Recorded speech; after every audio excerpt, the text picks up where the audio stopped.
2,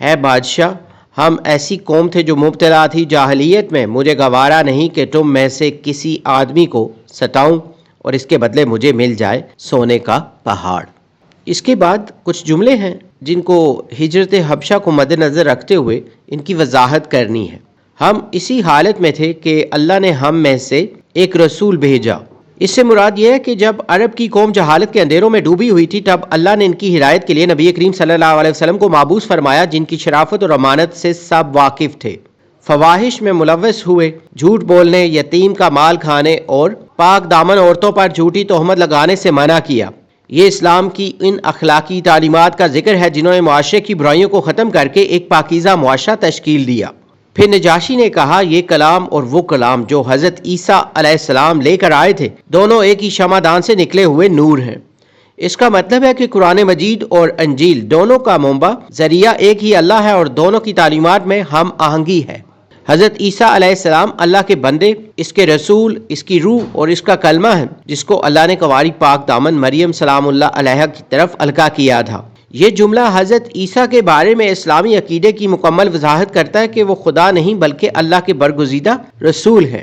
خدا کی قسم، اللہ تعالیٰ نے جب مجھے میرا ملک واپس دیا تھا تو مجھ سے کوئی رشوت نہیں لی تھی کہ میں اس کی راہ میں رشوت لوں۔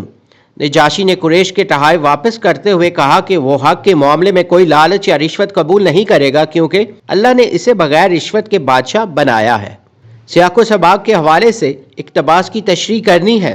اقتباس جو ہے یہ لیسن میں اے بادشاہ یہاں سے لے کے حکم دیا تک، تو جب بھی آپ اقتباس کی تشریح لکھیں، سب سے پہلے آپ نے حوالہ متن لکھنا ہوتا ہے، یعنی سبق کا عنوان جیسے ہجرت حبشہ ہے، مصنف کا نام مولانا صفی الرحمان مبارک پوری، اور کتاب کا نام بھی اگر آپ کو آتا ہے تو وہ بھی لکھنا ہوتا ہے، الرحیق المختوم۔ اس کے بعد سیاق و سباق لکھتے ہیں۔ سیاق جو ہے یہ جو پیراگراف دیا ہوتا ہے نا، اس سے پہلے کا حصہ ہوتا ہے، اور سباق اس پیراگراف کے بعد کا حصہ۔ اگر آپ کو الگ سے یہ پتہ ہے تو اس کو آپ لکھ سکتے ہیں، لیکن دونوں کو اکٹھا یعنی سیاق و سباق کی صورت میں آپ نے اس سبق کی جو بھی سبق ہے اس کے بارے میں جو بھی خلاصہ آپ کو آتا ہے یا مرکزی خیال یا اس کی معلومات وہ یہاں لکھنی ہوتی ہیں۔ یہ اقتباس اس وقت کا ہے جب کفار مکہ کے نمائندوں نے شاہ حبشہ نجاشی کے دربار میں مسلمانوں کو واپس لینے کا مطالبہ کیا۔ نجاشی نے حقیقت جاننے کے لیے مسلمانوں کو بلایا۔ حضرت جعفر طیار رضی اللہ تعالیٰ عنہ نے مسلمانوں کی نمائندگی کرتے ہوئے یہ تقریر فرمائی، جس میں انہوں نے زمانہ جاہلیت کے برائیوں اور اسلام کی اخلاقی تعلیمات کا فرق واضح کیا۔ تشریح اس اقتباس میں جعفر طیار رضی اللہ تعالیٰ عنہ نے نہایت سادہ اور مؤثر انداز میں اسلام کا پیغام پیش کیا ہے۔ آپ نے فرمایا کہ اسلام سے قبل ہم جہالت میں ڈوبے ہوئے تھے، بتوں کو پوجتے تھے، مردار کھاتے تھے اور اخلاقی طور پر انتہائی پسماندہ تھے، طاقتور کمزور کو دبا لیتا تھا اور رشتہ داروں کے حقوق کا کوئی خیال نہیں رکھا جاتا تھا۔ ایسی حالت میں اللہ نے ہم میں ایک معزز رسول صلی اللہ علیہ وسلم کو بھیجا جن کی سچائی اور امانت سے سب واقف تھے۔ انہوں نے ہمیں ایک اللہ کی عبادت کا حکم دیا اور پتھروں کی پوجا سے روکا۔ اسلام نے ہمیں سچ بولنے، ایمانت داری، صلح رحمی اور پڑوسیوں سے حسن سلوک کی تعلیم دی۔ آپ صلی اللہ علیہ وسلم نے ہمیں برائیوں، ناحق خون ریزی، یتیم کا مال کھانے اور پاک دامن عورتوں پر تہمت لگانے سے منع فرمایا اور ہمیں نماز، روزہ اور زکوٰۃ کا پابند بنایا۔ مختصر یہ کہ اسلام نے ہمیں ایک سچا اور با اخلاق انسان بنا دیا۔ ایکسرسائز میں کچھ گرامر کا پورشن ہے جس میں واحد جمع، جمع الجمع ہے۔ واحد وہ اسم جو صرف ایک شخص یا چیز کے لیے بولا جائے، مثلا کتاب، مسجد۔ جمع وہ اسم جو ایک سے زیادہ چیزوں یا اشخاص کے لیے بولا جائے، مثلا کتب، مساجد۔ جمع سالم ایسی جمع جس میں واحد کے حروف کی ترتیب نہیں بدلی جاتی، بس آخر میں کچھ اضافہ کیا جاتا ہے، مثلا احسان، احسانات۔ احسان لکھنا ہے نا، اس کے آخر میں الف اور پھر تے کا اضافہ کر کے بنا ہے یہ۔ جمع مکسر وہ جمع جس میں واحد کے حروف کی ترتیب بدل جاتی ہے، مثلا قوم سے اقوام، شجر سے اشجار۔ تثنیہ عربی میں دو چیزوں کے لیے استعمال ہونے والا لفظ، مثلا والدین۔ جمع الجمع جب کسی جمع کو دوبارہ جمع بنا لیا جائے اسے جمع الجمع کہتے ہیں۔ مثال واحد خبر، جمع اخبار، جمع الجمع اخبارات۔ مدرج ذیل الفاظ کے جمع مکسر اور جمع سالم بنائیں اور جملوں میں استعمال کریں۔ قوم، اس کی جمع اقوام، دنیا کی تمام اقوام کو امن کے لیے مل کر کام کرنا چاہیے۔ کتاب، کتب، لائبریری میں نادر کتب موجود ہیں۔ شجر، اشجار، سڑک کے دونوں طرف سایہ دار اشجار لگے ہیں۔ احسان، احسانات، ہمیں والدین کے احسانات کا بدلہ دینا چاہیے۔ مضمون، مضامین، یہ کتاب مختلف علمی مضامین پر مشتمل ہے۔ درج ذیل الفاظ کے جمع الجمع بنائیں. وجہ وجوہ وجوہات، امر امور امورات، دوا ادویہ ادویات، شجر اشجار اشجارات، عجیب عجائب عجائبات، جوہر جواہر جواہرات، فتح فتوح فتوحات. اس کے بعد ایکسرسائز میں کچھ مزید گرامر کا پورشن ہے جس میں مضمون نویسی کے بارے میں ہے. تو کسی بھی علمی ادبی یا سماجی موضوع پر اپنے خیالات کو مربوط اور منظم انداز میں تحریر کرنا مضمون نویسی کہلاتا ہے.